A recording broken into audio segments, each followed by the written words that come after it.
Good morning and welcome to Create, Grow, Exit, Building a Better Business. My name is Karen Newton and I'm joined with Chris Weiner. Good morning, Chris. Good morning, Karen. Thank you very much. Yes, lovely morning. It is, yeah, and really excited about getting this going. Absolutely. So, just a reminder to everyone, grab a pen, grab some paper, and there's going to be lots of information in here. Chris and I come from different backgrounds. Chris is retail, I'm service, and you'll see that we have different ways of doing things, so there's no right or wrong way. We're just getting as much information through to you as we can all around how to create, grow, and exit your business. And throughout this presentation, Chris and I will give you a little bit more background about ourselves. So let's start, and we are looking at why business fails. Chris, it's something we've seen a lot of. Yeah, over the years, I think we can see a lot of new business startups failing in that first 5 years. I mean, generally, I think it's the old 80-20 rule comes back in, and it plays out a lot. And the reasons are there. I think we can identify a lot of them, and not satisfying a need, business plan, lack of financing, rapid expansion are just a few that come to my mind. And whereas I've had some businesses that, yeah, they sounded like a great idea at the time and they didn't work out. And when I reflect back on them, you can see where we just didn't spend enough time really getting to the heart of the original business plan, I suppose. Yeah, and certainly when you look at the stats that we've got here, 20% of businesses fail in their first year. And I think probably one of the biggest reasons for failures is the business planning, which is what we're going to take people through today, is how to create a business plan. And that business plan will look at all aspects of your business and will actually help people decide whether they've got a good business or not. 30% of businesses fail in their second year. And we're going to look at some of the failures coming up. 50% of businesses fail by year 5, which is quite a high failure rate. And then 70% of businesses fail by year 10. Now, Chris and I are in different countries and we've looked at stats. And Chris, you've already mentioned there's the 80-20 rule. It's more or less around that when you look at the number of businesses that are started and really fail to survive the first 10 years. Yeah, and that's the wonderful world of entrepreneurship, isn't it? Making that big step into it. And as we said, I said recently at a conference, I have a client, and he said, "Oh," I said, "Yeah." He says, "I'm working 70 hours a week to keep away from that job that I was working at 40 hours a week." But that's it. When you get into business on your own, or you set up a business, it does take that amount of passion and commitment in those first years. And there's lots of different reasons why that passion can be killed. So you need to nurture it as you're going along. Yeah, and one of the common things, like I said, you and I come from slightly different backgrounds. You're retail, I'm service industry, and I know from my perspective, I see a lot of people have said, "Oh, I can do that better than the company I work for," and they go out and set up on their own, try to undercut the company because they want all the work, and then suddenly think, "Oh, I haven't got the resources, I haven't got the time, I can't do this, I don't know enough about marketing, where do I find all the customers? They're not coming to me, so it quite often it's discontent with the job that they're actually in, but they don't realize what they need to do to grow a business. Absolutely. I've seen that. It's always easy looking in from the outside, and I've seen that a lot with, say, guys who are very, very good as, even sales directors, sales managers, and they say, hey, listen, I can actually, I don't need to do this for somebody else. I can do this on my own. And unfortunately, just because you're good at sales doesn't mean you're good at running a business. True. And one of the biggest problems, what we're going to go through here, is the common reasons for failure. Now, this is a survey that was done of businesses that went out of business, and they surveyed the companies and looked at what the common reasons were for businesses failing. And the number one failure reason was a lack of a business plan. And I think a lot of people look at business planning and think, oh, I've only got a small business, I don't need a business plan. Yeah. And I think that's when people get in and they test the market, and that's fine, go in and test it. But once you've tested it, then you have to sit down and say, okay, let's put the business plan together. Let's see how real this whole thing is. And let's do the numbers. Let's, do the brainstorming and really, I suppose, how would you put it? I think stress test it, really get out there and do it, I think stress test yourself as well to see whether you're suitable for doing this type of business. Yeah, absolutely. And, I've seen this in retail, I think, lack of, a bad location. Location is what you'd hear all the times in the bricks and mortar, and that's can be it's quite common, just picking up the wrong, it's the right business in the wrong place, and that's just lack of planning, lack of really doing your due diligence on the area and the demographics of that area, etc., etc. So that's a common one in bricks and mortar retailing. Yeah. So another area is lack of management skills. So business owners have knowledge of their product or service, but not the skills to run a business. And you and I are a similar age. There's just a couple of years between us. When I started in business, there was no internet, and I almost became a professional student. I went to university, spent my evenings just learning absolutely everything that I could that was based around business, because I'd never run a business. I didn't know what was involved in running a business. And as I said, I went to university and I did business management. I did commercial law.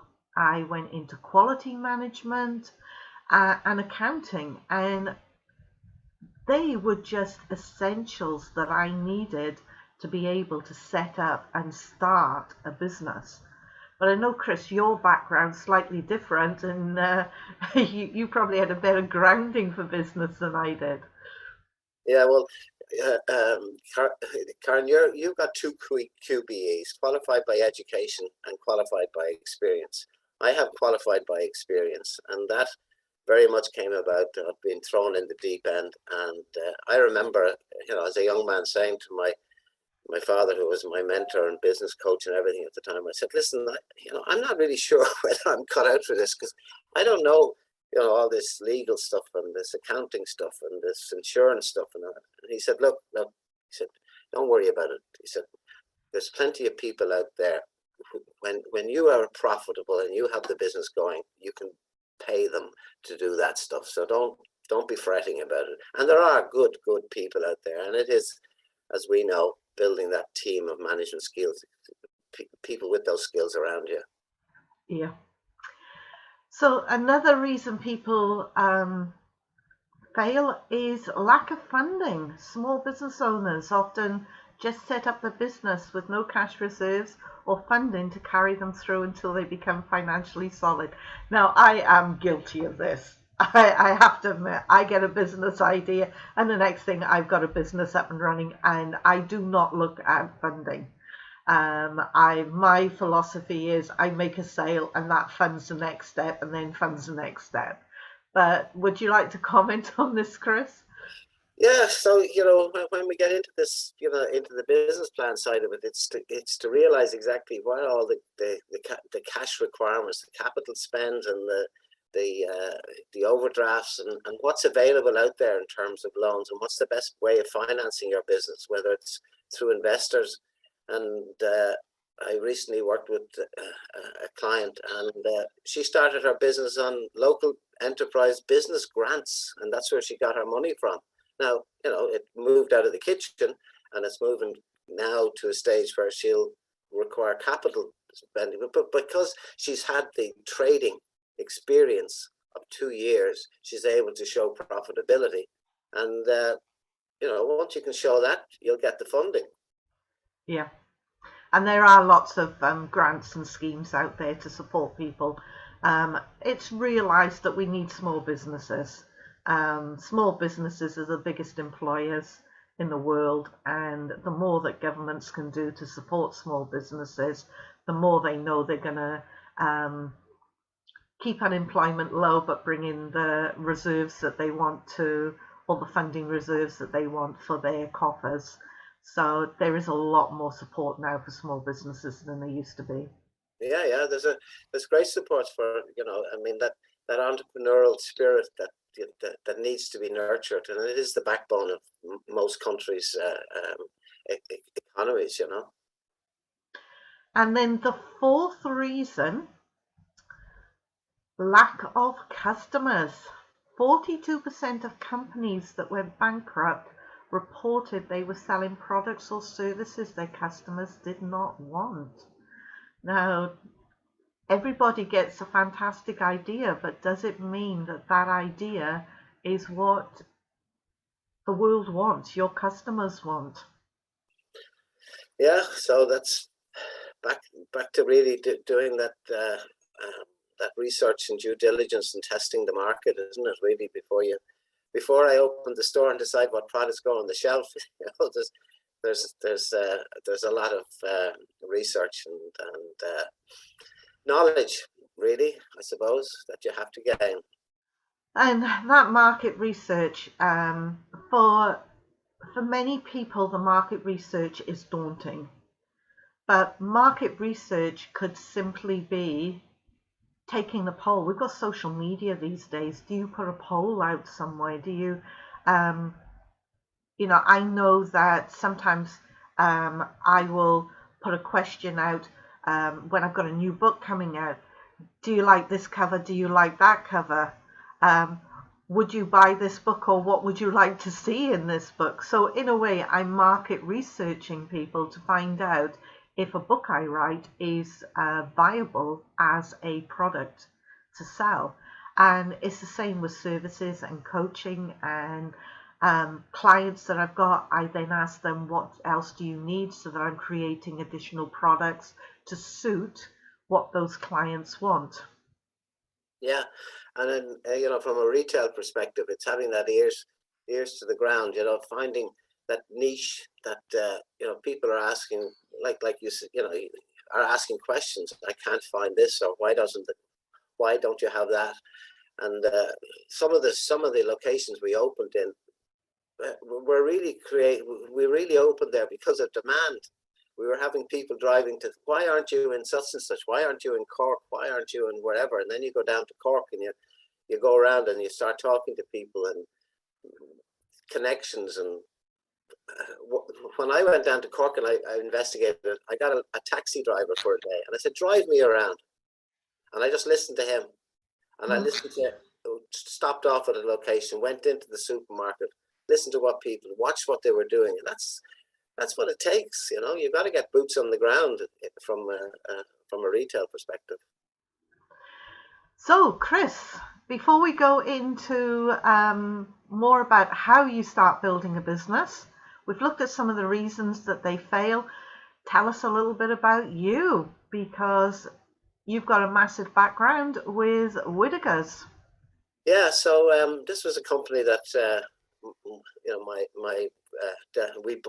brand we bought. It was the first wallpaper and paint shop in Dublin in Capel Street, and it was the third family generation business. My grandfather started the company that we operate under, and my mother and father bought it off him, and then my brother and I inherited. So I say I have 150 years of business experience in my DNA.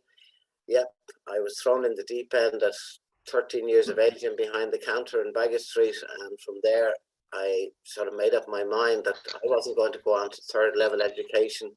I wanted to get into the business, and I went full time in at 17 and started on the ground floor with a very, very tough manager who taught me an awful lot. And over that period of time, we grew the business from 1 to 30 different outlets. In that growth, I would have transacted up to probably 100 different contracts between buying and selling and leasing stores and concession stores. And now what I do is I empower entrepreneurs to sell and scale their business or their product. So that's where I'm at now, Karen. Massive experience for viewers on here at the moment. Chris has got incredible experience behind retail outlets, building a business, and actually a massive turnover, Chris, because your business went, was it over 13 million you were turning over on the business? Yeah, the group had 13 million in sales, and 300 staff at one stage, yeah. And so just a little bit about my background. So I'm founder of Karen Newton International, and I have 30 years experience as an entrepreneur. And my background is that I went into taxes in the UK. I met and married my husband, who was a New Zealander, moved to New Zealand, and I went into banking. And I started work with a bank that had been operating from a caravan, and the day it went into premises was the day I started. It had the first ATM in New Zealand, and it was so advanced for technology. We had people coming from all around the world to look at what we were doing. We were the first online banking, and that was back in 1982. And from there, as I said, I went into business with my husband, had no grounding in business at all, and so I went to university and I studied business management, quality systems management, and commercial law. And my first business with my husband, that's a long time ago. I can't tell you how much we turned over, but we were generating a consistent profit of 2.5 million a year. And now, as I said, I'm founder at Karen Newton International, which is global education, where we help clients to build businesses and invest in property, shares, and precious metals. And I am a multiple #1 international best-selling author. So, Chris, the one thing that most businesses don't plan to fail, I should say, they fail to plan. The business plan. Absolutely, yeah. Why do we like business plans? Well, like you put there, crystallize ideas for the business. So every business starts with somebody's idea. So when you get to the idea and you, as you say, crystallize it, then you've got to put some meat on the skeleton, and it's very, very important to use the plan, and as you quite simply say there, don't plan to fail, just get the plan, get it on paper, get it down as soon as you can. Crystallizing ideas for me really important, because I've got an idea to do something, but until I start trying to put a business plan together around that idea, it soon tells me whether I think that is going to be a viable business option or not. The second thing is helps identify the company and the structure that I'm going to be running for the business. Now, we are going to talk a little bit more about structures, but you can start as a sole trader, you can become a company. I know that for the business I had with my husband, fire protection, we could not get insurance unless we were a limited liability company. We couldn't do anything as sole traders. And so the very first thing we had to do was set up a company. And that's not often as easy as we think. I know in the UK, I just go online, type a couple of words in, and hey presto, an hour later I've got a business. I'm in the process of putting another business together at the moment, and it's taken us nearly a month to actually get the company registered. So I don't know about your experience with that, Chris. Yeah, well, as you say, it was a lot simpler, but now, more regulation, and they're making it, making people jump a few more hurdles. There are already, you can actually go on and buy limited companies that are already established out there, but haven't traded as such, which makes it a little bit easier than you got to go in and change the shareholders and the principal officers and that sort of thing. And there's some now with all the current anti-money laundering and KYC procedures, it does make it a little bit more difficult. But look, if you're really intent on getting that business up and going, these are just hurdles that you'll have to jump. Yeah. And then it provides a blueprint for the operations. And for me, I'm very systems orientated, and for me, it's all about how I get the structure of the company in place and the system that I'm going to be using to bring clients in, grow my business, and then get to the stage of whether I want to exit that business or not. Yeah, absolutely. I also think business plans give us ideas for future growth. Yeah, this is really very much where you're looking all the time at what's happening in that particular sector or that particular industry, and you're keeping yourself up to date with trends, etc. And that's where you can sit out today and decide that is your product range, but that may vary significantly over the first 3 or 4 years. And it also helps identify improvements for your business. And I think one of the key things here is continuous improvement. Businesses don't just start and stay static. They have to grow and change with the times. Absolutely. And that's, no matter what the business is, it's that customer experience that brings people back. And, you have to really try keep inventing that and moving that along. And it's, because that great word, how catchy new is. And, that's very important. Yeah. Infrastructure, I've already mentioned that.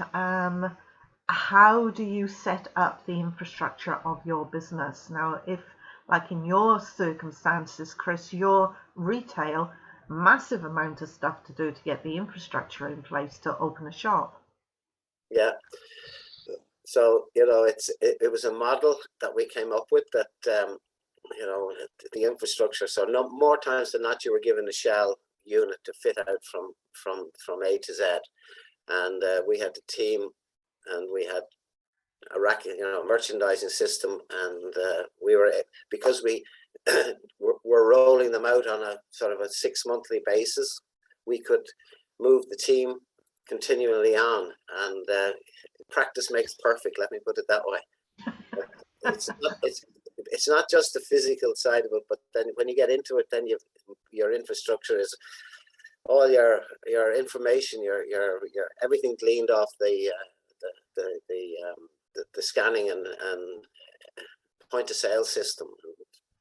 There's a huge amount of infrastructure in the back that people don't see, you know. And even in the service industry, we still have to have a system for how we're going to market to our clients, how we're going to onboard clients, how we're going to take payment, how we're going to invoice them. We've still got massive infrastructure that we have to put in. And I have seen some clients say to me, oh, I've got a client, but I don't know how to take payment off them. This is all part of the planning for infrastructure. Absolutely, yeah, absolutely. Right, we include a marketing strategy. I've just briefly mentioned that, and we are going into each of these points in a lot more detail as we go through the business plan. Yeah. It's about management and team, your training and how you're going to structure everything with your management and team. And then Chris's favorite, an exit strategy. Yeah. Well, my view on an exit strategy is, well, we all know we're going to exit sooner or later, one way or another. But, to get to a point where you say, okay, when it gets to this level of profitability or that level of market share or that level of turnover, at a point where everybody says, okay, well, we said we'd look at exiting at this stage. So it is important in my mind always to have an exit strategy. Yeah. So let's get into what we do in a business plan. So first of all, we're going to look at company structure. So Chris, do you want to talk about sole traders?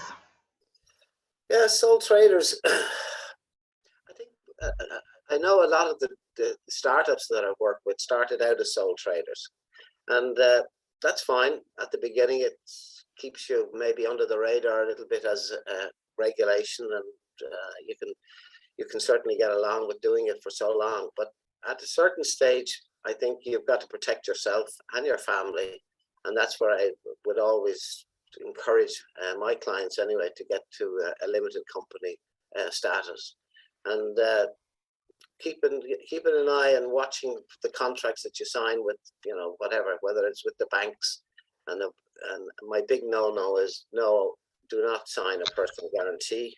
The business is there for you. You're not there for the business.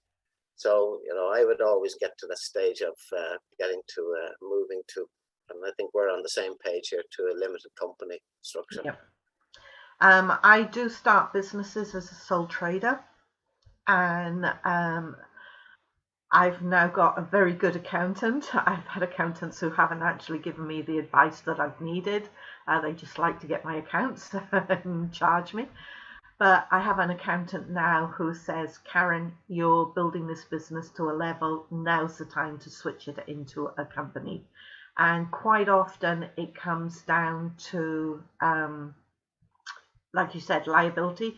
I did mention earlier that the first company I set up, we couldn't even get insurance if we weren't a limited company. Today, looking at the taxes that are involved and sometimes the insurances, that becomes the decision as to whether I move from sole trader to a limited company. Yeah. So it's a good way of starting a business. Yeah, and I've seen it from landlords. They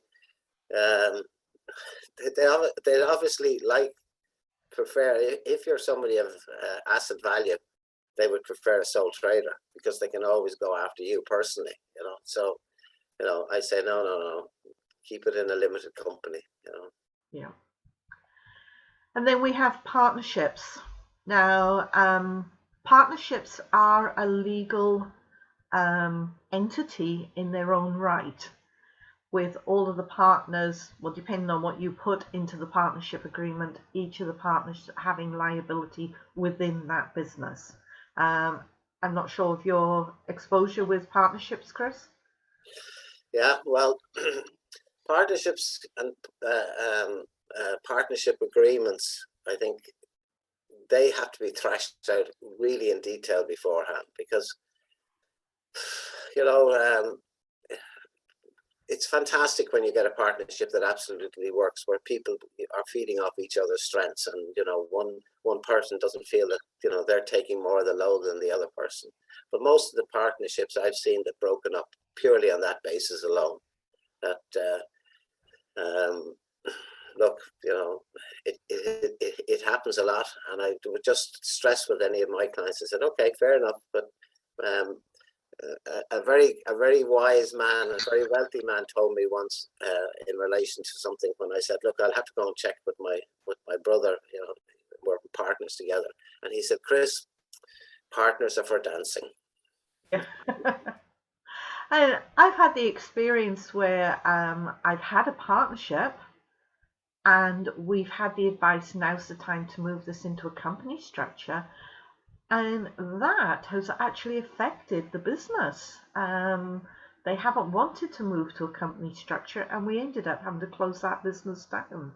So I know some people do like partnerships, but for me, I like a sole trader, and then I go into a limited company. And Yeah. that is obviously the next one that we're going to talk about, is limited companies. Yeah, and you know, that's where the shareholders agreements come into place, and that's where, again, you know, it's best to investigate all the different what ifs and whatever. We can get into that later on, but yeah, absolutely, limited companies where I generally encourage everybody to get to. And then what I like to do when I've got my structure set up, and especially with the companies that I run, I like to have an image. Now, this is getting ready for the exit strategy, and it's, what do I want my business to look like in the end? Once I've grown it and got it to where I want it to be, what is this company going to look like? Now, this is just a simple, well, it's not simple, but it's an analogy, if you like.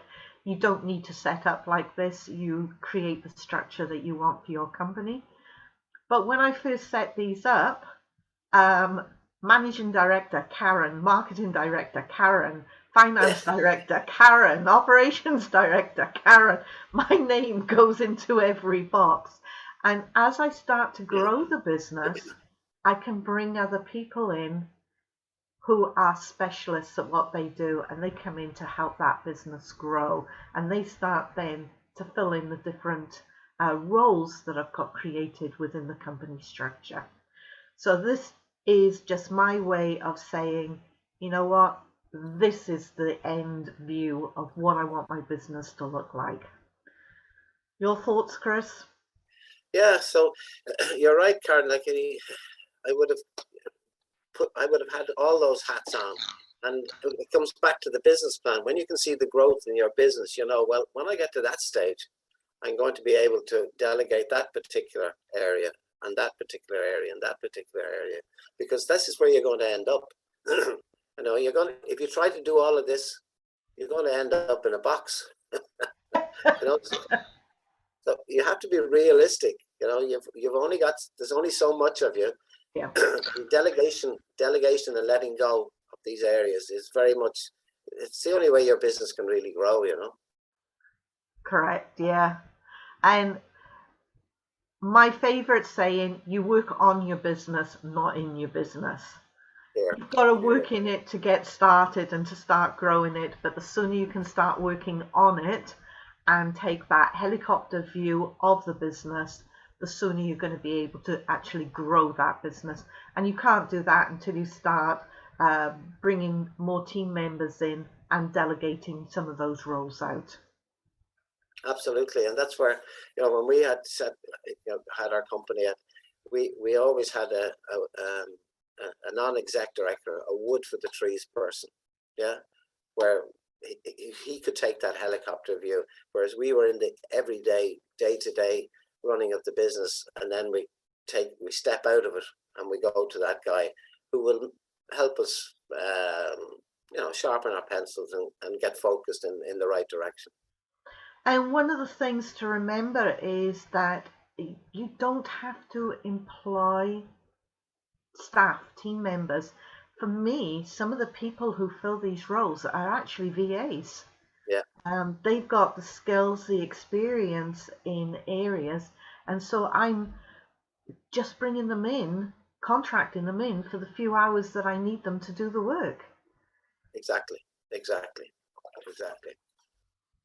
So after the company structure, we then are going to look at history. Now, if you're starting a new business, you don't have the history. You just have a little bit of history around your experience. But for me, when I have companies that I've been running for at least 12 months, history forms a very important part of my business plan.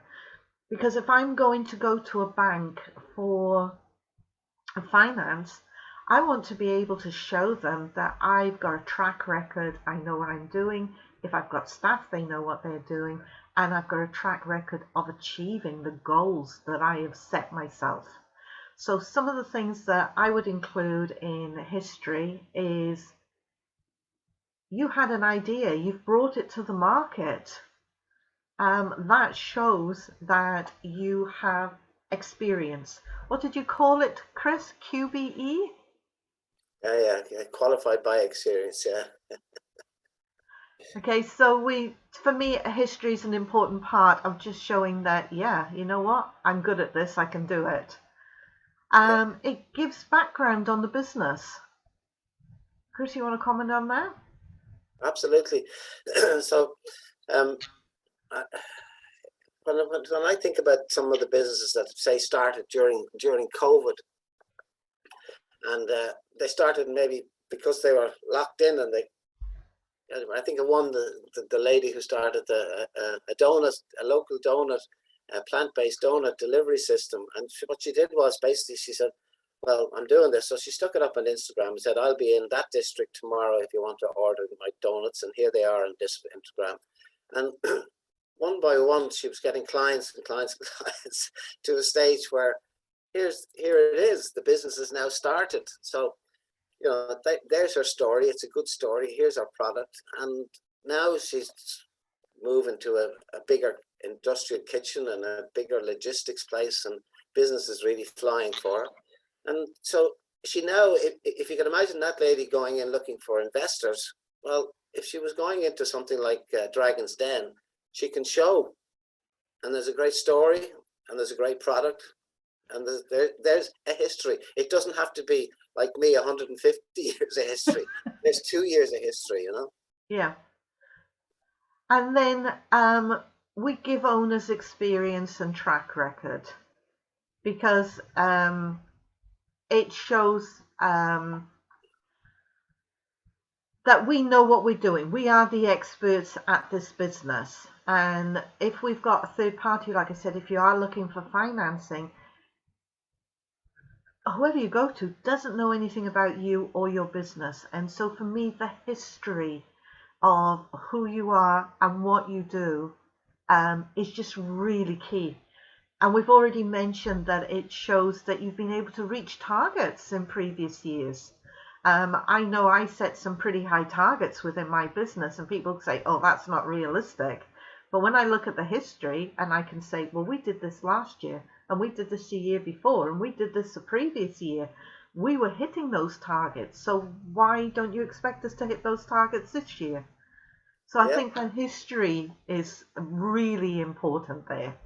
Yeah, you know that adage that these investor financial people use. They say, you know, past performance is no guarantee of future performance. But in this particular regard, I always say past performance is every guarantee of future performance. Yeah, because if you've got a history of, say, making 1% one year, 50% the next year, and then 2% the following year, it's not consistent. And you can understand if people are reluctant to lend. But if you've got a track record and you say we're going to achieve a 10% or a 20% growth this year, and you've done that every year, then you can expect that if I'm saying I'm going to do 20% this year, then you're going to do 20%. Yeah, I agree. So the next thing that we build into our business plan is team experience. And this is about identifying the team members and the roles that they play within your business. I shouldn't say play, but they take within your business. Chris, for retailing, this is really important for you. Yeah. So when I looked at a team for, say, a particular location and picking the leader, the manager of that particular store, and I would always encourage them, as was the ethos in the within that, to encourage everybody within that team in that branch to work with. I'm working with you, you're not working for me, and that was generally what we used all the time. And to work on the identify the particular skills of a particular member of your team. In other words, if that person is really, really good at sales, push them on the sales. Don't leave them over there doing a whole load of merchandising when there's people looking for service in the shop, and vice versa. If that person's really good on merchandising, so it's playing to the strengths of each of your teams and giving them that sense of ownership and responsibility, because that's what people love. Yeah. You know? And within your business plan, again, like I stress, your business plan, yes, it's for you, for how you're going to grow your business, but if you are wanting financial assistance to grow your business, third parties need to look at this and say, yeah, this is the right team that is going to help you achieve this. So identifying who the team are and the roles that they play, and we've already mentioned, cover the experience and what they bring to the business. Yeah, absolutely. Yeah.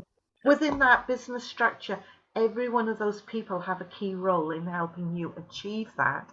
And you recognize that within the business plan because it's essential that it's realized it's not just you that's going to grow this business. You need that team around you to be able to do it. Yeah, yeah. And growing your business, I mean, as you know, Karen, there's the organic growth, and then there's growth by merger or acquisition as well, and opportunities that may come out there in the market. Where I can think of one particular time where we had a competitor. Well, we always called our competitors imitators, but he wanted to retire, and we took 3 of his shops off him. So there's an instant growth in the customer base, and rather than starting in those locations from 0, we started at a turnover and we're able to build it. Yeah, and the other thing is, if you have the structure where you are working on your business growth is dependent on that team that you've got there. And so recognizing that the experience and what they bring to the business is fundamental, even for your planning of what you're going to do within your business. Yeah, I agree. Yeah, I couldn't agree more. Goals. We all love goals, don't we? And this is an area that Chris and I sort of diverse a little bit on. So, Chris, would you like to go through SMART goals? Yeah, I think we have an agreement to differ specifically in some of the areas in here, but the goals, I say they have to be specific and measurable and achievable and realistic, and sitting down and writing that pros and cons around each one of those particular areas, it builds the whole picture, it fills in the jigsaw. And the bottom line there is time, time box, because if we don't put a time on it, quite honestly, it just isn't going to happen. I think we can accept that, through experience. And yes, sometimes the measurable and the achievable, some people feel that it's a little bit straitjacket, but there has to be a flexibility in all of this. We all know that in business. So I just say that it's something that we we should apply, but maintain the flexibility. As you say, Karen, very simply, there's no one size fits all in this particular area. So from my perspective, a goal has to be specific. The more detail you write down for that goal, the more specific it is, the more you're going to achieve that goal. So 100% behind specific. And measurable. Every goal needs to be measurable. Understanding the process that you're going through to achieve that goal and ticking off the steps as you're working through it. Yeah, measurable, really important. And I also agree with time, because everything is time relevant when you're in business. So setting that time frame up for a goal, essential. So I've got the S, the M, and the T. I agree 100% on that. Where Chris and I differ is achievable and realistic. I dream big, and some people say, no, that's pie in the sky, you're not going to achieve that. For me, the bigger the goal is, and the more unrealistic it actually appears, the more of a challenge it is to me to make sure that I achieve it. And so if I were setting up a goal saying, is it achievable? There's a big X against it. No, I think achievable and realistic put time frames, put restrictions on people. So again, like Chris and I, we agree to disagree on this, and there'll be all the experts out there that'll say, yes, you use SMART goals. It is a case of what suits you, but we certainly agree. You have to be specific, you have to have measurable, and you've got to have time in there. Okay, so we could maybe change the A to accountable. Accountable, that's a good one, yeah. Have you worked something out for the R? I'm working on it. You're working on it. So getting the goals written up in the business plan, essential part of putting that plan together. And then we're going to look at the action plans. Now, Chris, you break this down into just 2 steps, don't you? What next? What next? Yeah, what next? And that's a question, So when you've got over the stage of paralysis by analysis, you've got to get to a stage. Okay, guys, we've done that now. Let's. What next? What next? Who's going to take responsibility for what's going to happen next? Now, if you're on your own, you've got to say, well, where am I going to find somebody to do that for me? And and move that on. And what next? Yeah, you've got to keep asking that. Okay, what next? Because otherwise, you can just keep spinning the wheel. And any business you've got, like we keep mentioning, you've got to be working on growth. And growth is all about evolution of that business. So the what next is the part of that continual evolution of the business. Mm-hmm. Yeah. And then your favorite, what ifs. Yeah, because there's so many, variables out there. There's so many, so many what ifs. What if, the government decide to raise taxes in that particular area, which may affect disposable income? What if? And it comes back to that risk management type of mentality and stress test. And I know we're going to go into the cash flow next. So, cash flows and what ifs. What if there's a pandemic tomorrow? Imagine that one. I mean, that was never on my what if list, I have to tell you. I can tell you that, when the pandemic hit in 2020, that everybody sort of was initially caught with like a rabbit in the headlights, but there's a new lesson for us all. What if there's another pandemic? Exactly. And like you said, legislation is really can affect some businesses. I know that in my property business in the UK, the change in legislation there absolutely hit my business because to start with, it was a property business. I was able to offset expenses against it, and I was able to reduce my tax bill that I had for the properties that I was holding. With the new legislation that came in, my business, the taxes I paid, went up tenfold. And that had a major impact on the cash flow within the business, because suddenly, instead of finding 6,000, maybe 10,000 a year for my taxes, I suddenly had bills of 60 and 70,000 in taxes. And that is a major strain on cash flow.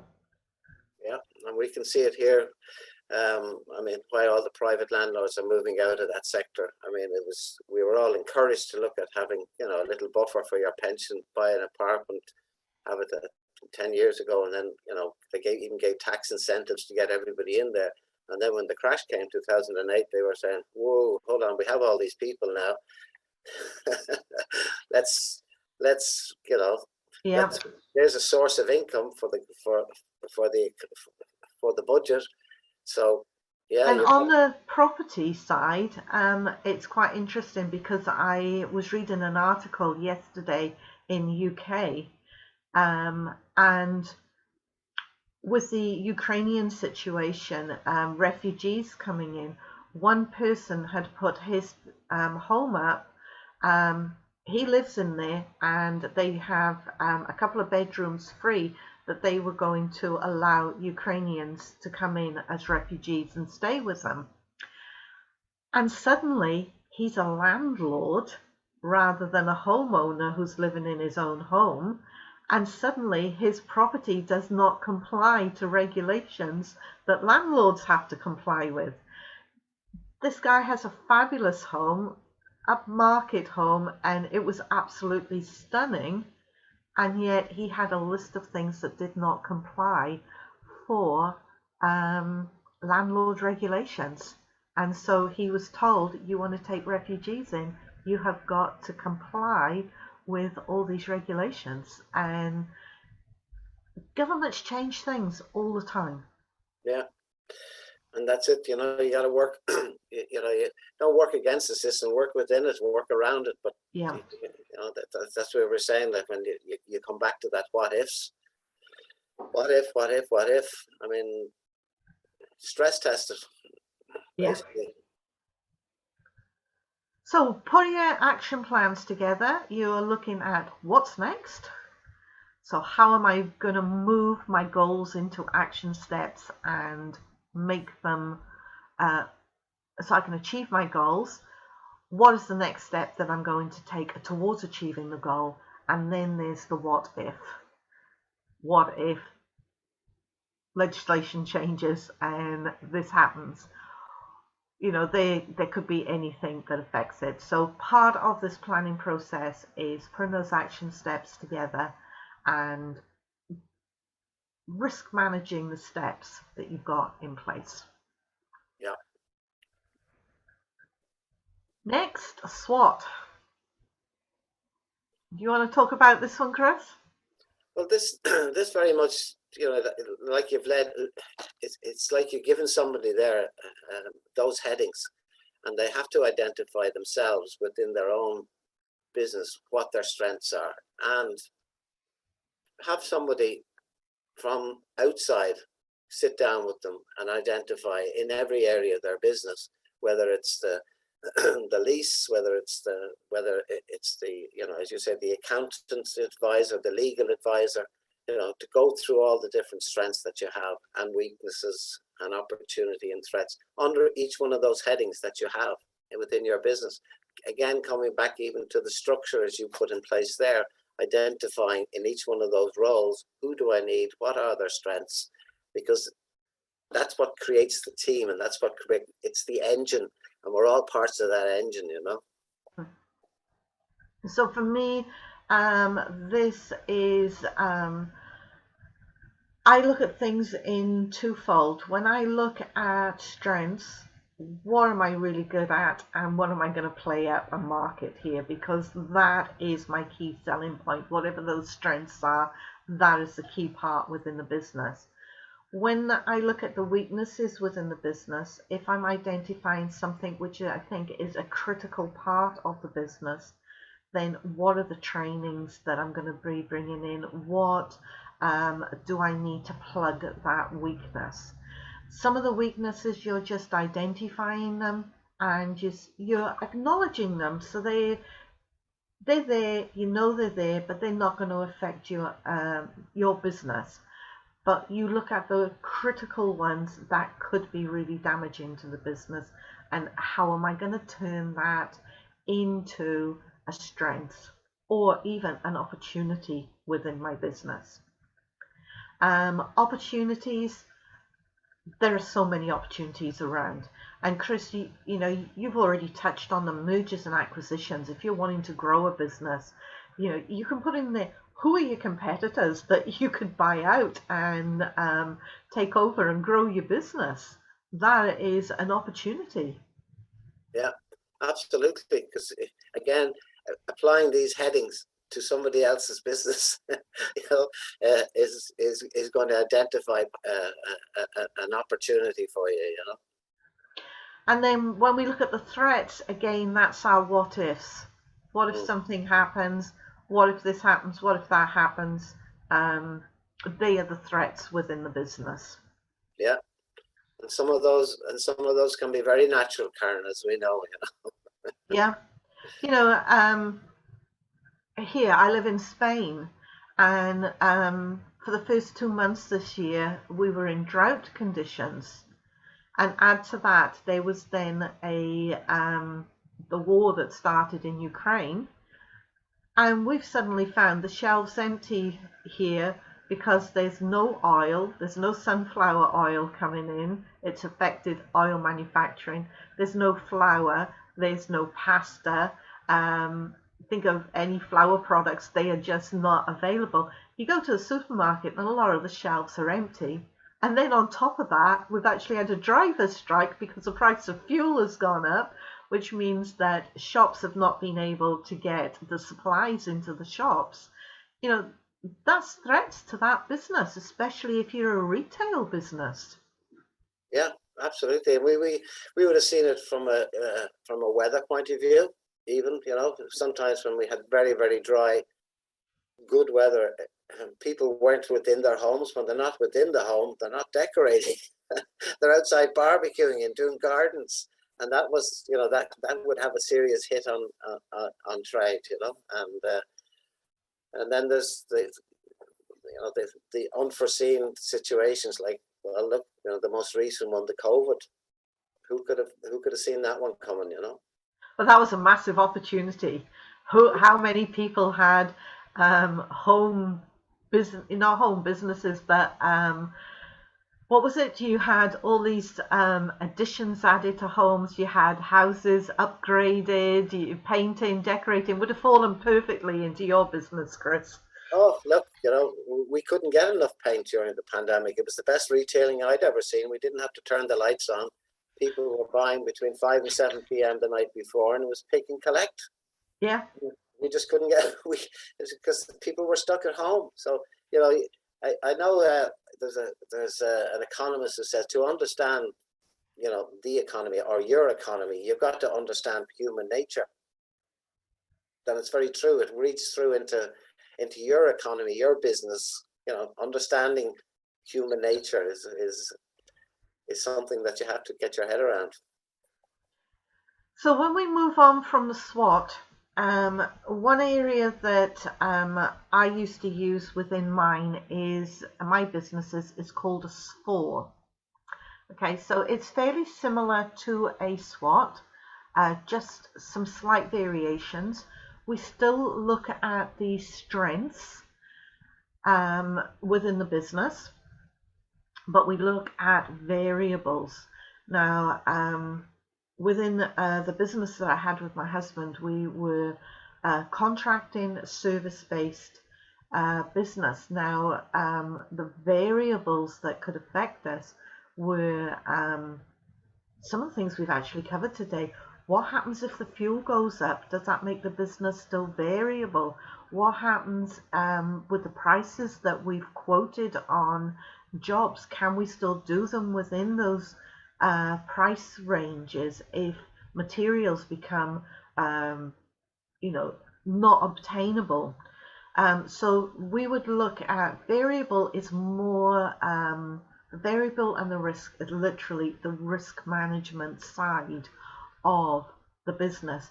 The strengths, we look at the strengths within the business, we look at the opportunities that are operating within the business, and it could be the business, or it could be a specific project that you'll have within that business. And so it's looking at what are the positives of that business, what are the risks and variables, and how do we manage those? And particularly like in contracting, some of the variables, as I said, the materials that we use could alter in price. So we would get a guarantee of supply at a set price when we were quoting for jobs. They were the variables that we put in there. They were the ways of managing the risk. So S4 looks at things from a slightly different perspective of a SWOT analysis. So Chris, what about yourself? Anything to add on to that? No, you've covered everything there. I suppose the variables is the one that you've got to really have a look around and see what monitoring your trends, I suppose, within your business as well, and seeing where the variables are going to come from in that.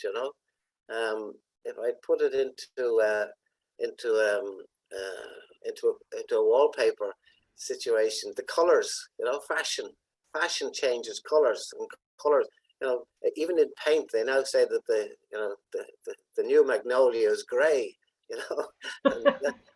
And they're the variables. So the fashion and trends, and that's probably when you talk about opportunities, I'm always open for opportunities. Actually, when I hear of an issue or a problem, I look for the solution, and then more times than not, I find an opportunity in it. So being open-minded in the opportunities area is important. And risks, well, my feeling on risks is, really try and stress test it.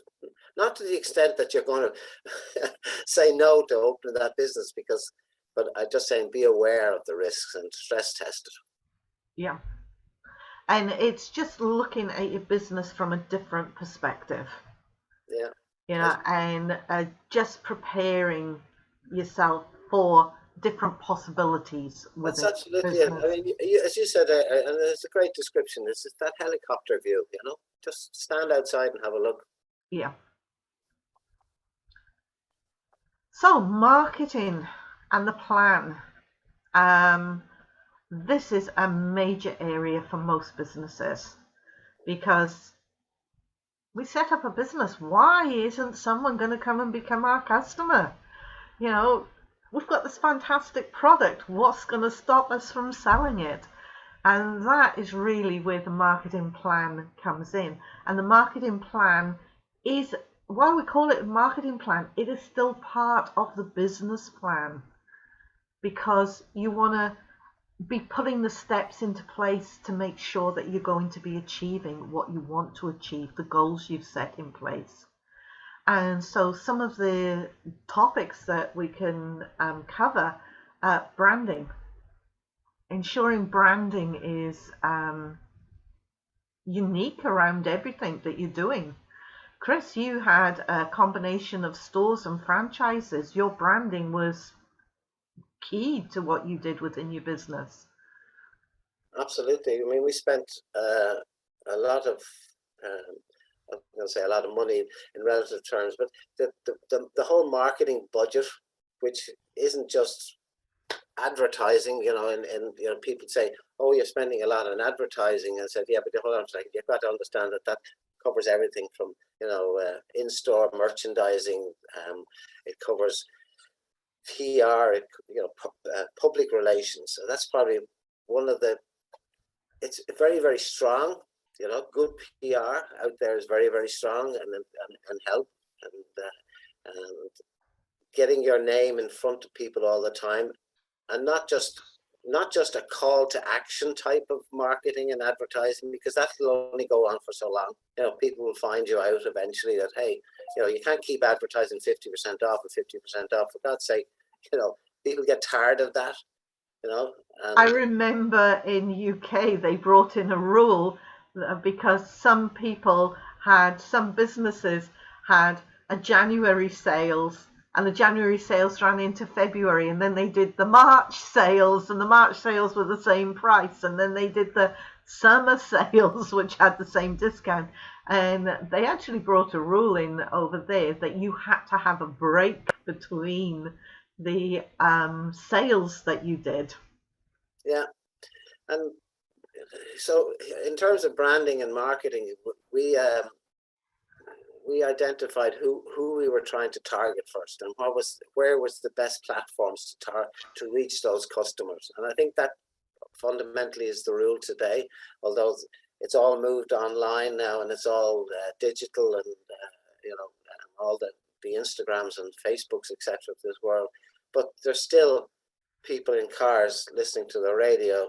There's still people watching television. So it's you want to be getting the best value for your buck with it. So there's a lot of detailed analysis of where people are actually making their decisions from, and who's reaching those people from all the different marketing platforms. And a key one is identifying who your avatar is. Yeah. Because if you want to get in front of the right person, you've got to know who it is you want to get in front of. Absolutely, yeah. It's a great word, that avatar, isn't it? Huh? It is, yeah. Took me a little while to get my head around this one, actually. Yeah. But yeah, it is. And when you're setting up your business, when you're putting that business plan together, then who is the avatar? Who are you going to be selling to? And people say, oh, I'm selling to everybody. But you can't sell to everybody. No. Identify a market. You'll get much better return when you've actually said, hey, that money is going to go towards that specific. I mean, we were marketing very, very much towards, because it was interior decoration. It was mainly the housewife, not to put a label on it, who was in the 25 to sort of 55-year category. Yeah. And that's where we spent our money. Sponsorship is another great one. Yeah. And same for me. It took me a little while to set up my avatar. But I found through the customers that came to me, the trend of the type of people that were coming in.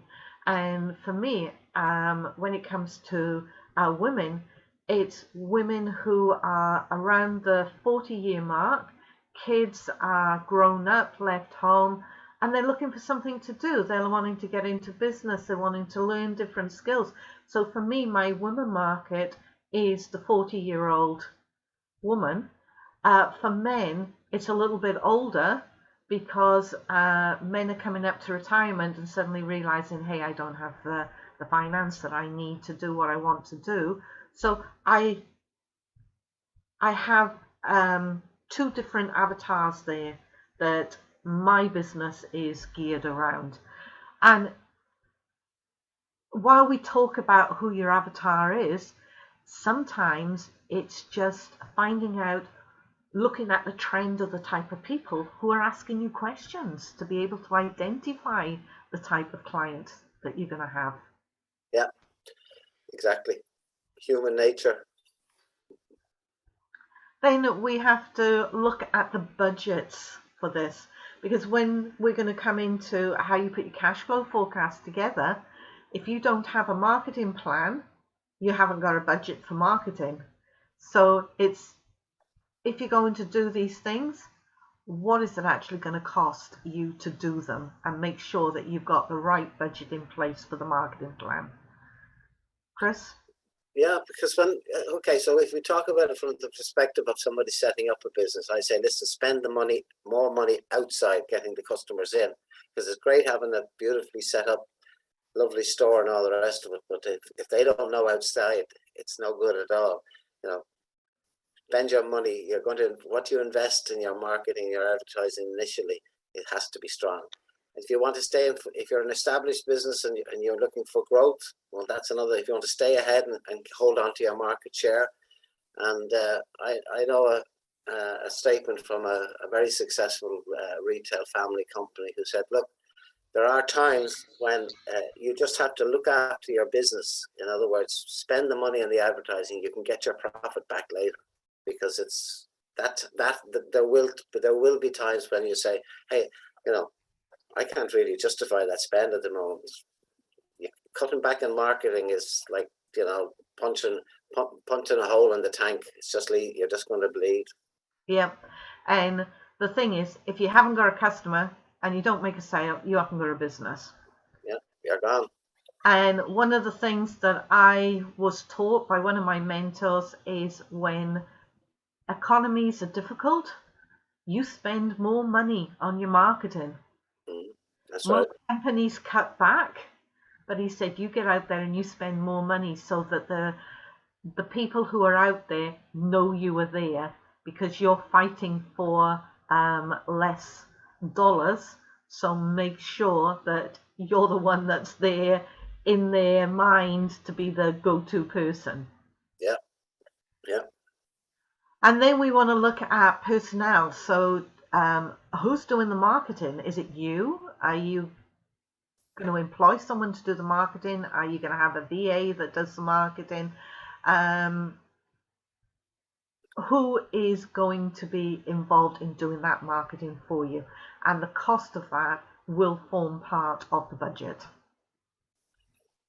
When your business gets to a certain size, using advertising agents or PR people is where you'll have to be at, because you need that extra level of creativity. You've got to have you'll find it within your business as well. And we had a marketing manager and we had a marketing company, but that didn't mean that I wasn't going to go in and say, hey, I want this changed, I want that changed, and being aware of where the money was being spent and seeing the results, you know. And it comes down, you've got to measure everything that you're doing. Yeah, measure it. If we ran a promotion, I could see the following week what the impact of that promotion was, you know. Then we look at the training plan. Now, if your business is going to grow, what training do you as the business owner need to achieve your goals? We all need to keep growing, and so there's always continuous change, there's always continuous education. The world around us is continually changing, so we have to keep up with that change. And if we have a team, what training do the team need? Because if we're putting this plan together, we've got all these goals, you know, do we know that they've got the skills and the ability to do what we are asking of them? So, sorry, I just want to go back to that one a moment. For your thoughts on that, Chris. Yeah, training, and especially when we introduced sales training, and we took a sales training company from outside, and each member of staff was trained, all depending on what level they were at, and they got great confidence out of that as well, because they got, obviously at the end of it, they got a diploma, and it gave, investing in people like that, you'll get huge returns out of. And even the managers and the say that, you know, the executive, we always encourage them to keep investing in themselves and investing in ourselves, you know, because it's evolving around you all the time. And if you want to stay in the, you know, as I say, when the train comes in, you either get on it or you stay in the same place, you know?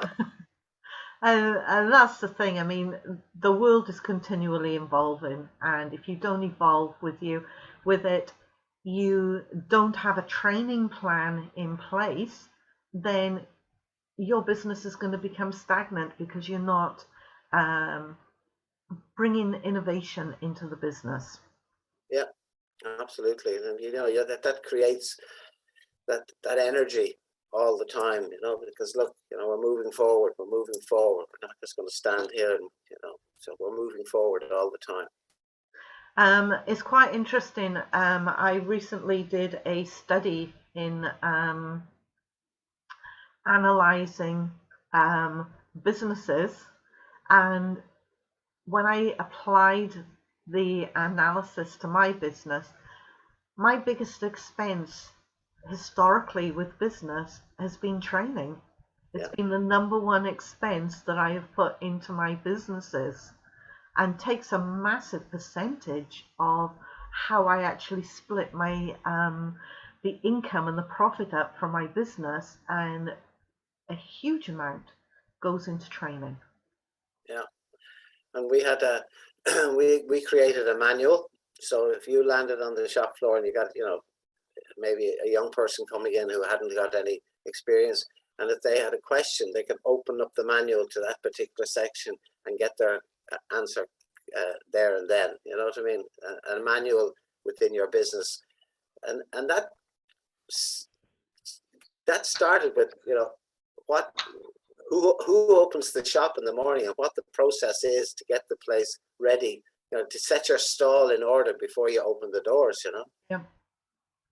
So training, and again, putting a budget against this, because that will form part of your cash flow expense. So there needs to be a budget allocated to training.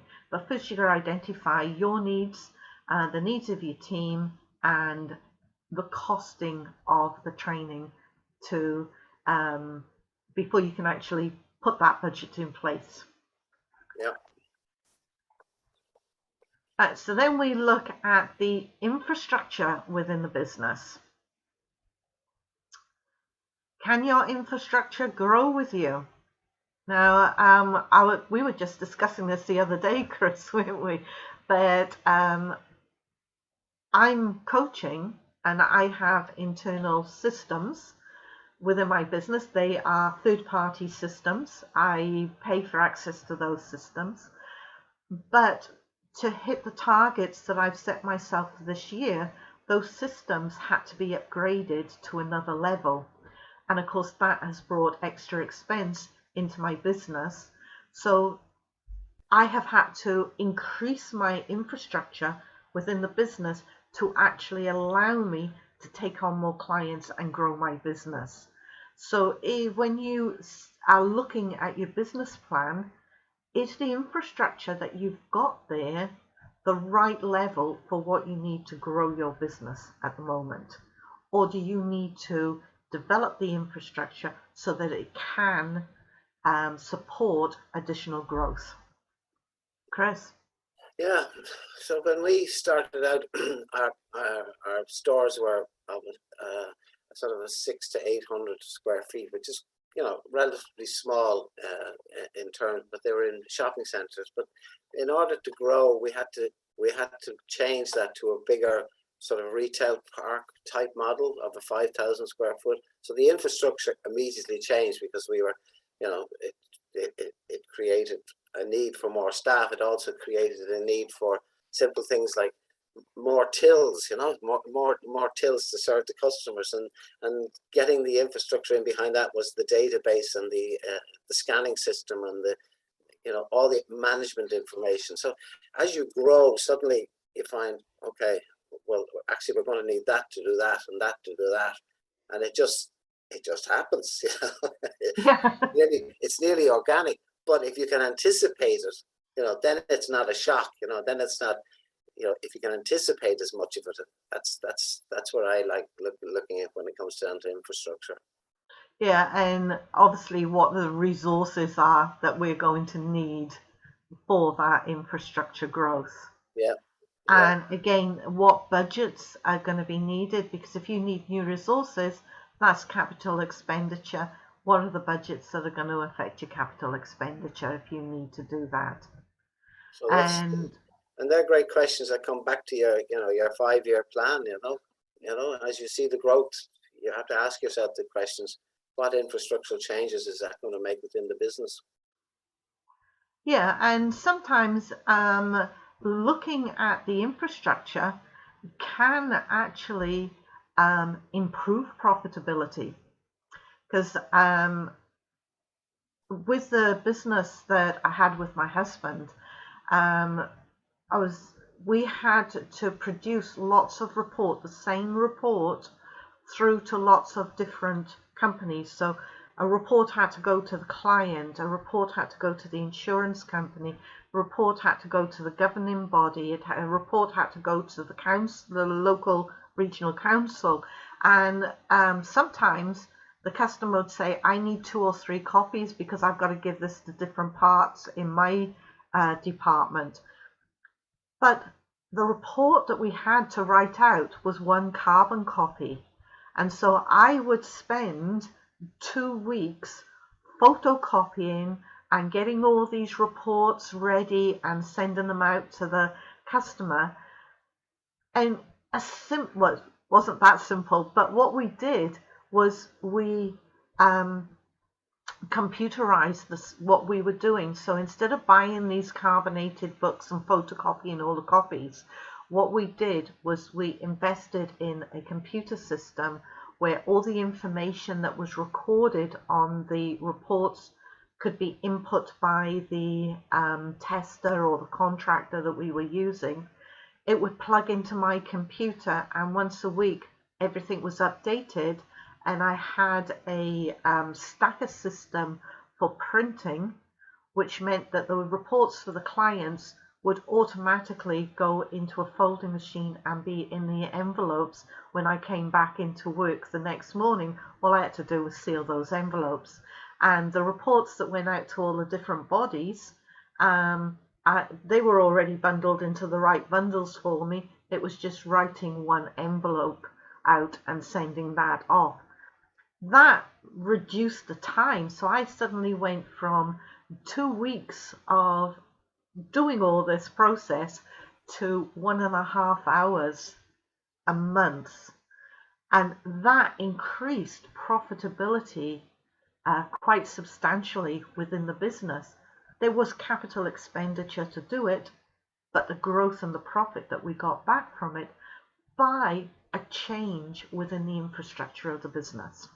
Yeah, and it's amazing what comes along these days in tech that can really transform, as you say, and save you money within the business, and keeping an open mind to it. And when I remember when the financial controller said we have to go scanning an EPOS and database, and I remember looking at the spend that was involved. There was about 200,000 worth of spend, and they said, well, how I made up my mind at the end was, well, look, we're going to get 3% extra in gross profit, and that on a £12 million sale was okay. Well, you spent 200,000, and I'm going to get 360,000. Great, thanks very much. Done. Go and do it. Yeah.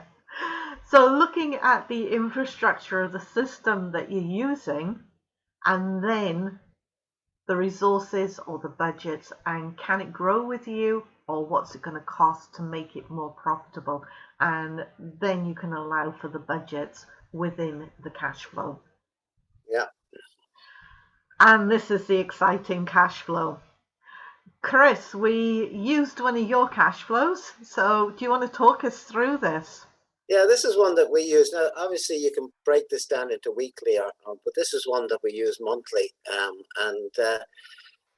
it's probably very from a managing director's point of view, watching the cash flow and getting this on your desk ASAP gives you exactly what the directions, and where you may need something. You may need some extra finance, or you may need to call the bank manager and say, hey, look, I'm actually going to extend my overdraft. But if you can get to him before, it's a panic call, right? So this is really important in your business, and you'll see down at the bottom where it says there, you have your opening bank balance, and it's adjusting your bank balance as you're going along. And you can change all these headings like in any way you want, but somebody to set up a good cash flow model like this with the spreadsheet is look, it's something that I would have had on my desk all the time, and from the financial controller, he would be pumping that information, and it's a one-page document. You can go back and drill down and do everything else after that, but it's a one-page, the bank and keeping your cash flow. Many businesses I've seen, and in our own business, there was years that we didn't make profit, but we maintained the cash flow. Yeah, and it is important because, like you said, you've got to look at these figures every day. Okay, and it's one thing to put it together for a bank and think, oh yeah, well, I only need the bank to know about that. But it's one of the tools that you use to manage your business. And if you aren't looking at the numbers, then you've got no control over your business. Yeah. I mean, it comes down to those KIPs, is it? KPIs, key performance indicators. This is a must. This is probably the number one. Now after that, you decide what you want to know about your business. And I always had a situation, guys, I want it on a 1A4 sheet. I don't want a book. I want my key KPIs down there. This is what I want to know. On a Monday morning when I come in after, because our big sales would be Friday, Saturday, Sunday, I want to know by 12 o'clock on a Monday morning, that's what I want. Because then I can get on with what I have to do, So putting your cash flow projections together, you can start to see why we include so many different things within the business plan, because a lot of these figures you can't put together unless you know what your intentions are for your business. So you can't look at what your capital expenditure is going to be. You can't look at what your training costs are going to be or your marketing budget's going to be unless you have put those plans in place and put a provision in there for what you're going to be spending. And that then filters in to your cash flow projections. So while you're working your way through a business plan, it might seem that you are looking at a lot of things. And I know sometimes you think, well, why do I need to put that in my plan? Why do I need to put that in the plan? Well, your business plan is actually the blueprint of how everything's going to work, what it's going to cost, and feeds into this nitty-gritty of what is my cash flow. Yeah. And the other, we would have run management accounts, and when you look at a set of accounts and you've got your sales and you've got your gross profit, and understanding exactly what it takes to create that gross profit, and then understanding each one of those expense headings, and knowing where the money and who the money is going to, that's the drilling down part of your business that you can think that but until you really look at it, then you can make the adjustments as and when you have to. And it's just, like I said, it's being in control of your business rather than your business actually controlling you. Yeah. Well, we all know that. What's that famous one? Are you a business or a busy mess? Yeah. And then look at the exit strategy. So, Chris, you always say there's a time to get in and a time to get out.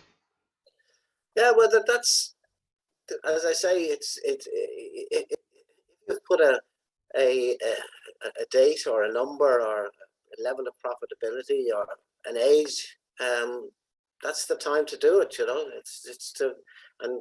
It's timing. Time to get out and timing. Like, it's great. It's easy to get out when everything is high. Like at the moment, great, you can sell loads of property, right? That is the time to consider getting out, right? Because and then you can always sit back for a few years and get back in again, or maybe you just decided, hey, it's time to travel the world, or whatever it is that motivates you. But definitely have it there in mind all the time, you know. So one of the things is when we I'm going right back to the beginning of this presentation where we set up what we expected the business to look at or look like once we'd got the business where we wanted it to be. So part of the exit strategy is, has the business reached that expectation? Yeah, yeah. And I think from, when the business was being handed over to us before my father died, it was at his expectation, yeah, that when he got to that stage, he knew what he wanted to do, and he handed it over, the day-to-day running of it. And that's so often in family businesses, there's no planning really, for the business, because it becomes a family business and there's so much emotion involved in it. And, you don't want to let the baby go, but it is a business. It is a business. And that's one of the things, is the emotion around a business, because it is a tool to make money. That is really all a business is. Yeah. So when you are looking at an exit strategy, how do you intend to exit? Yeah. Are you going to be selling a business? And if you're going to sell a business, who are the potential buyers? Do you know which buyers out there are going to be able to afford to buy your business once you get it to the level that you want it to be? Are you going to have someone that can afford to buy it? Yeah, and that I've seen it with a couple of businesses that I sold for people that they didn't buy it for the profitability of the business. They bought it purely to increase their market share, and that was the reason. What is their, if you can identify what is their why, then you're on the right road. And there's so many different ways of selling a business. It might even be somebody from within your business is standing up and saying, hey, time you moved over, but I want your business. Great. Fantastic. And we've already touched on emotional attachment. It is standing back from that business. It is purely a tool, and that tool is to make money for you. And if it doesn't make money, then you don't actually want that there. Or if it's got itself to the area where, yes, I can sell this now and walk away with everything that I've ever wanted. Yeah, and that's because those opportunities won't come along very often, unless you're really disrupting the market and getting an amazing, growth, and you've created something unique. Because we always went around with the business is there for you, not you for the business. Yeah. And we wanted to create a lifestyle that we aspired to help for ourselves and for our family. And you can't really share abundance until you have abundance. So having that exit strategy is a key part to deciding how your business is going to be created, going to grow, and then how you're going to sell that or move it on. Maybe it is a family one and you have a daughter or a son that's going to come in and take that business over. But quite often, you see a lot with family businesses, particularly now, they don't want to know what the parents are doing. They're off doing their own thing. But it was always very, very few. It was always a very, very small percentage of family businesses passed to the next generation. Very small. And it's becoming less now, as you say, because, what might be a traditional business to me, to my children and all the rest of it, Jesus, there's I'm going to get more satisfaction out of doing this, that, and the other. So let them go, Yep. absolutely, once they've got the entrepreneurial spirit, or maybe not. And I'm not saying that, hey, taking that job that pays you extremely well and sets you up with a big pension and gives you no real stress isn't a good lifestyle. We're looking at talking to people here whose entrepreneurial spirit or that fire in the belly has been lit, and they can't walk away from it. So exit strategy still an important part of the business plan. Yeah, because it takes out the emotion. If you look at it as a business, it's a business. Yeah. And then it's reviews. And no business plan is, you don't build a business plan and put it on the shelf for the next 12 months. It requires continual reviews. We've already touched on this. KPI, you're looking at that at least weekly, quite often daily, depending on the size of the business. Yeah. Okay. Your key performance indicators are vital.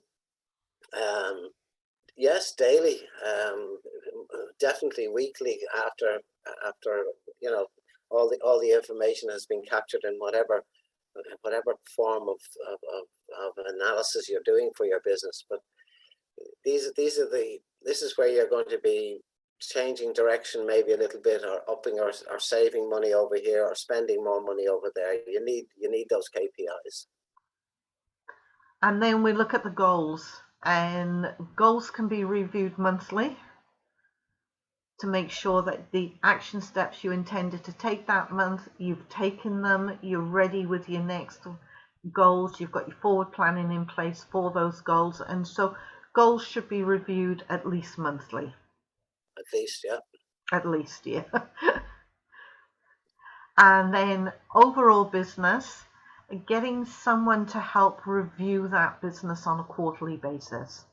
Yeah, management accounts, definitely every quarter, every single quarter. We had a management system that gave us the global and then the individual branch performance on a quarterly basis, and it was amazing how quickly you could focus and see what was happening, and red flags sometimes. And certainly I have quarterly accounts with my accountant, and that's when we sit down, we look at things, and especially with a growing business, this is where I'm chatting to them. Well, I'm doing this. Is my company structure going to change? I'm not waiting 12 months for them to say, well, we should have changed your company structure 6 months ago. I'm in there working with my accountants all the time. So for me, quarterly accounts, absolutely essential to know where I am and to ensure that I am budgeting properly. If I've suddenly got a big tax bill come because I've done a lot better with the turnover, I don't want to be hit with that when I've got to pay the taxes just a week before. I want to know throughout the year so that I am planning for that tax bill that I've got to pay. Or if I've got some machinery or something that's broken down, I need to be budgeting that. I need to know where everything is, and I need those quarterly accounts, and chat with someone who's outside the business to say, yeah, you are actually doing this right, or no, you're doing it wrong, you need to change something. Chris?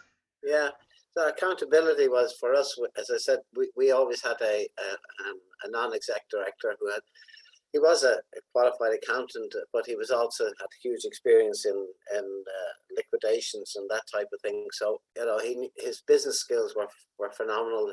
He sat on the boards of many different companies. So we would go with on a quarterly management accounts, and yeah, there'd be a lot of time spent on the what if and what happened and where's that going, and then planning and keeping us accountable.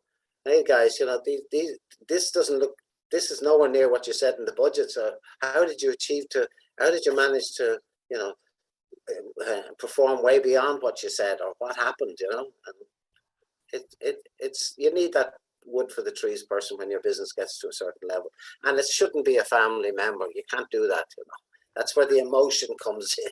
You want Yeah. somebody who's just going to sit there and say, hey, I'm going to talk to you here from the perspective of what's best for your business, not because he wants it or she wants it or whatever, you know. And then, as we've just discussed, the accountability. Yeah, absolutely. Absolutely. So how can we help you? Well, we've covered a great deal today, where we've looked at creating a business plan that works. It's a business plan that helps you to manage your business. We've looked at infrastructure systems within that business and the need to build the right team around you. We're looking at how to grow your business, how to develop a growth business model, and an alternative infrastructure system. So if one isn't working that you've got now, how can you alter the infrastructure system to make sure that it's working for your business? And we look at exit strategy. Have you an exit strategy? Help to sell the business. And I'm going to let these last two are Chris's favorites. I'm going to let him comment on these. Sales are for vanity and profits are for sanity, and it just follows through all the way. There are times definitely that we get so focused on sales and we forget about the profitability, but you know, you have to keep both in mind. That's really the bottom line to business, isn't it? It is, yeah. And it's what we're looking at is how we can help you to achieve this growth within your business. Yep. So create, grow, exit. We've already mentioned we're going to help with business plans, infrastructure systems, building the right team, help you grow the team, manage your team for growth, develop a growth business model, alternative infrastructure systems, and make sure you have those exit plans in place. And we're bringing expertise to you. Chris has got 150 years of DNA retail business, and that's not something that you gain lightly. 30 years of working in a service industry for myself, and we've both got track records of building £1 million companies. And that is what you are gaining from us, that expertise. So Create, Grow, Exit is a course that we would normally sell for $2,997, but we're not going to charge that today. We are going to make this available at $497. So you will get support, help through creating the business, growing the business, having that exit plan in place, and we are bringing you our expertise. And that link there is how you can sign up with us. That price is available today only, and if you would like to register, there's a QR code there. I will leave that on screen for a few minutes. Chris, the importance of support. Absolutely. Karen, I would just say that we are not just in business, we are business, and that we really want to be part of your team to help you create the dreams and the goals and what you deserve out of your business. And thank you very much today. Really appreciate being on here with you. And Chris, you work with so many businesses you've got a wide variety of businesses that you have worked with. You want to give us some idea of some of the industries that you've worked with to help them grow their businesses and get exit strategies? Well, I'm working currently with Sustainable Fashion, a lady, I don't mind mentioning the brands, Titanic Denim. I'm working with a lady who started a business called it's Esker Fields, which is all around essential oils, which is gaining a lot of growth. I'm mentoring, still mentoring Wiggiters. I'm working with Wiggiters on a consultancy basis, and that's working very well. I've sold a guy's business who wanted to retire, and he got his money just as the lockdown came into place. So every time I see him, he gives me a big hug at the moment. And I've got another business opportunity which I'm working with at the moment, which is going to be in recruitment, and I have a client with 6 or 8 beauty salons, and I got a lot of knocking on the doors, but my time is my time, and in order to give value to those clients, I tend to try and keep my time to where I can give best value. And the thing is that the important thing to realize is that with the variety of businesses that are there are core things within any business that helps you create that business, grow it, and put an exit strategy together. Absolutely, yeah. So just a reminder, that course is normally $2,997, but for today only, you can access that course at $497. Okay, so thank you all for being on this call today. We are available if you would like to ask any questions. Just reach out and contact us. Chris, it's been a pleasure having you on here and talking to you through your experience and my experience in business. Yes. And likewise here, Karen, and likewise here. And as I say, I look forward to working with you, not for you. Thank you very much. Thank you.